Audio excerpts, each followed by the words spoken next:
বুঝতে পেরেছি। এই ভালো কাজের জন্য মহান আল্লাহর শুকরিয়া জ্ঞাপন করি, আলহামদুলিল্লাহ।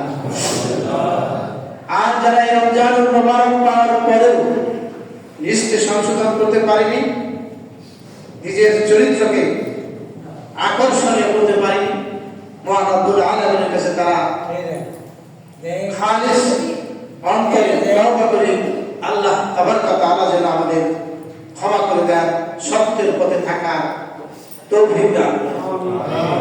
সুপ্রিয় উপস্থিতি, আগামী বছর আমরা এই রমজান পাবো কিনা জানি না। কার ভাগ্যে আছে কার ভাগ্যে নাই একমাত্র আল্লাহ ভালো জানেন। এজন্য আল্লাহর কাছে আবারও শুকরিয়া জ্ঞাপন করি, আলহামদুলিল্লাহ। আল্লাহ তাবারক ওয়া তাআলা যেন আমাদেরকে মেহেরবানি করে এই রমজানুল মুবারক মাসের শেষ দিনে নিষ্পাপ করে মসজিদ থেকে বের হওয়ার সুযোগ করে দেন। সম্মানিত উপস্থিতি, এখন আমি আপনাদের সামনে তুলে ধরব কার রোজা হলো, সিয়াম কবুল হলো, আর কার সিয়াম কবুল হয় নাই।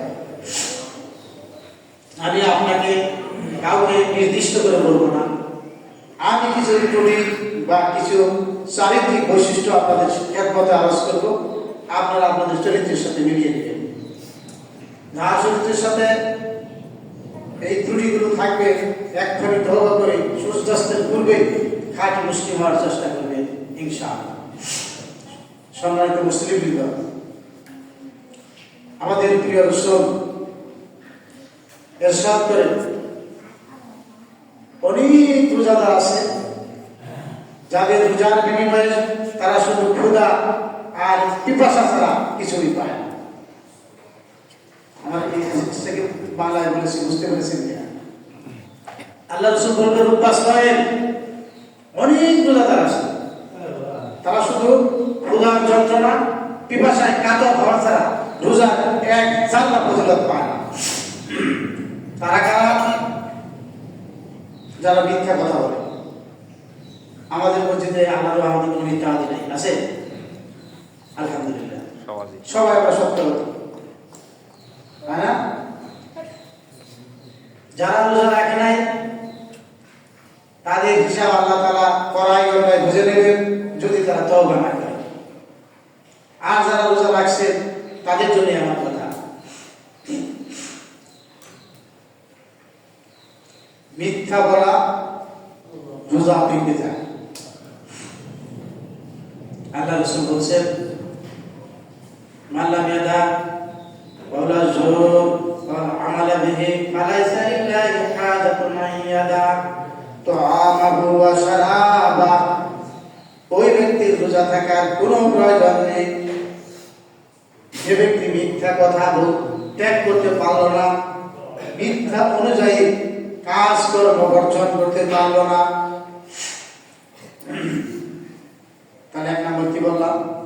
যারা মিথ্যা বর্জন করতে পারেন নাই তাদের রোজা কবুল হবে না। এখন আপনারা দেখেন, ব্যবসা বাণিজ্য ঘরে বাইরে কত মিথ্যা কথা বলে। একটা ভিডিও ভাইরাল হয়েছে, দেখছেন আপনারা?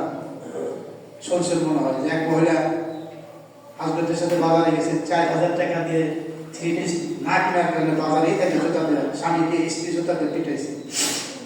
এই মহিলার গায়ে বরকা দিয়েছে। এইরকম মহিলা যদি কিয়ামত পর্যন্ত রোজা রাখে, রোজা করবে না। আর এই পুরুষটাকে তো পুরুষ বলা চলে না, পুরুষ বলা চলে। আর রিজালু কাওয়ামুন আলা নিসা, আল্লাহ তাবারক ওয়া তাআলার ঘোষণা, পুরুষরা নারীদের উপর কি মাথা পরি করবে। পুরুষদের শ্রেষ্ঠত্ব নারীদের উপর আল্লাহ তাআলা নিজে দিয়েছেন। এরকম সভ্য একটা মহিলা নিয়ে স্বামী বাজারে গেল, এই স্বামীটাকে দায়ুজ বলা হয়। আপনাদের ঘরে যদি এরকম স্ত্রী থাকে, ইব্রাহিম আলাইহিস সালাম যে নসিহত করেছিল তার ছেলে ইসমাঈলকে যে দরজাটা পাল্টে ফেল। আমাদের জাতির পিতা, আমাদের রাসূলের পূর্বপুরুষ ইব্রাহিম ইব্রাহিম আলাইহিস সালাম তার ছেলে